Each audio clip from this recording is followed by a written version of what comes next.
Quick one, keep your eyes peeled throughout this video because we'll be having a quick cut to tell you how you can quite easily win a Master Chief Collection Steam code and also one for the Xbox One. So make sure you keep watching. Literally all you have to do is leave a comment and subscribe, but you need to know what comment you need to put if you'll keep watching the video. Good luck and enjoy the video. Halo has experimented with many forms of how we explore the worlds we venture into, whether it's the deep forests of Alpha Halo, the dense yet eerie streets of New Mombasa, or the humid and dry terrain of St. Helios. Each game is played with different ways of immersing you, the player, allowing you to interact with interesting characters of the world, allowing the ambience to capture your senses, or taking you on an epic journey of simply discovering one area after another when ploughing down your foes. In my opinion, Halo is at its best when we are experiencing new things, and I don't want Halo Infinite to shy away and turn its back on this. In 2015, 343 Industries released Halo 5 Guardians. I personally think it's got one of the weaker campaigns of the franchise, but I don't want to shy away from the things I love because there are some genuinely fantastic elements behind how the missions flow and some of the things that it tries. So in this episode, sit back, grab a White Claw from the fridge, and let me bring you into a world of Zeta Halo, and let's explore some speculation and some ideas. Ultimate Halo. Hey up lads, Fletch here from Ultimate Halo, Installation 07. It's a very interesting place, otherwise known as Zeta Halo. It's one of the 7 rings in the array which was found in the Sagittarius arm of the Milky Way.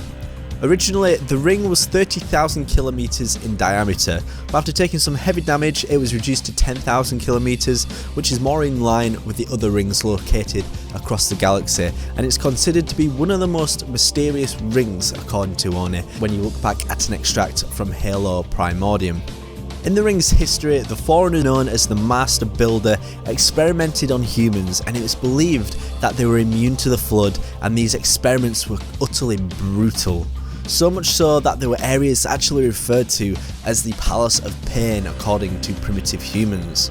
Despite this, there was no cure whatsoever. It was leading the Forerunners on by the Flood because they were specifically targeting the Forerunners at the time.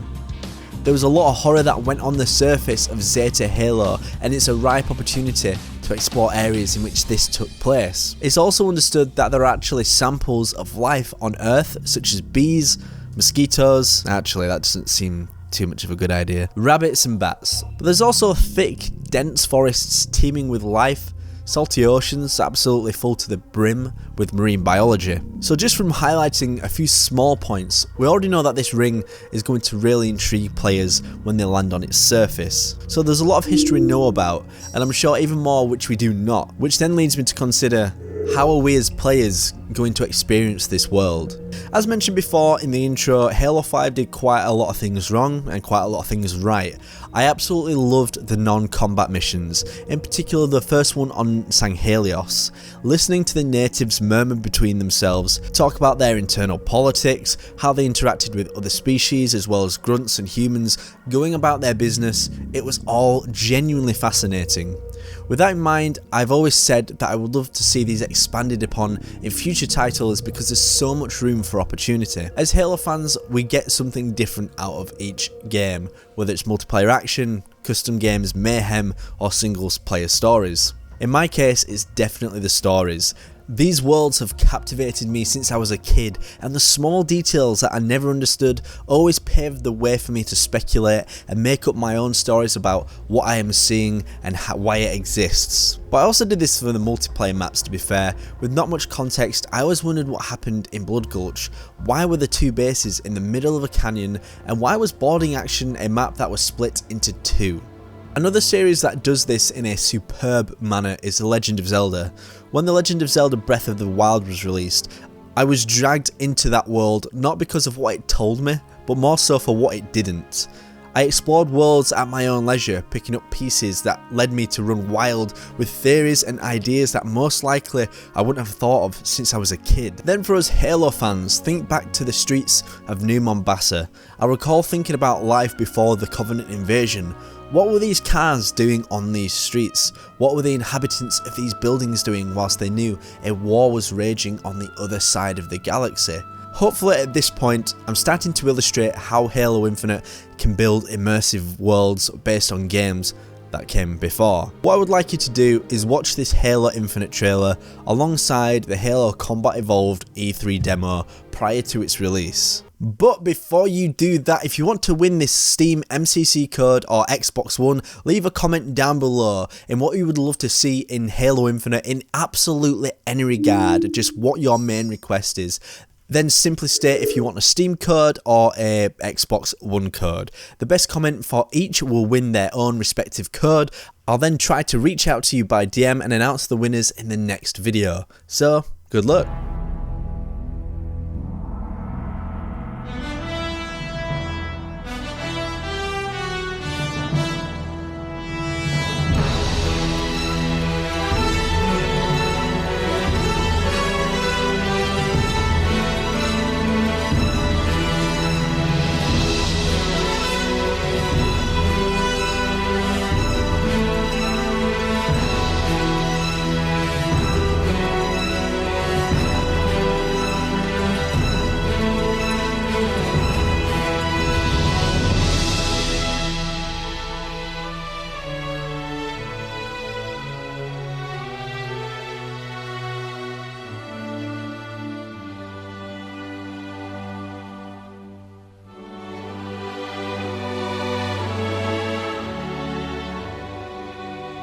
Halo's DNA is the world. Even though it may have strayed in some forms over the years, they've always been designed to capture your imagination. Look at Halo 4. I still hold the opening with high regard, and when we landed on Requiem and saw the sprawling vistas for the first time, it absolutely sparked my imagination to think 1,000,001 things. But the only problem I had with it lacked the ability for me to travel there. If I go back to the example previously, generally speaking, if I can see somewhere in Zelda Breath of the Wild, I can go there. And somewhat similarly for Halo 3 ODST as well. In my opinion, a world captures your imagination first when it removes the boundaries for the players. Having the ability to travel far in Halo Infinite will be a big push in the right direction and call back to the intentions of the classic games, but now my suggestion is we take this one step further. So as I keep rambling on about and don't really make a point about previously, I keep calling back to the Halo 5 non-combat missions. What I'm now going to suggest is that we have non-Covenant missions where the Chief is left to explore and the world is the element that the Chief must overcome. We all know that the world is going to have wildlife, and having it so that Chief can make choices about how he approaches the world will not only let you explore in new ways, but it might also help you see Chief's character in a new way. So in my opinion, being able to have that player freedom to approach a situation much like an RPG game would have would be a massive step in the really interesting direction for Halo. I almost make some comparisons to Assassin's Creed.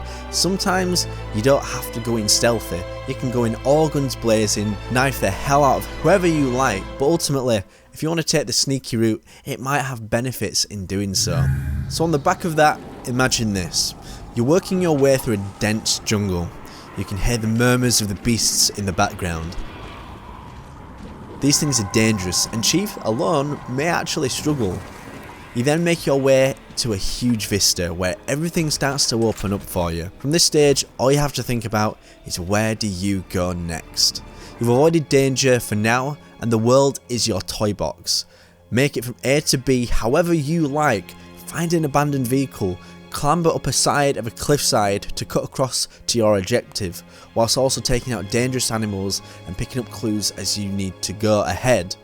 Much like the Rookie when he was trying to relocate the rest of Alpha 9 in New Mombasa streets. It was really interesting to see him pick up all the pieces and then take steps throughout this journey.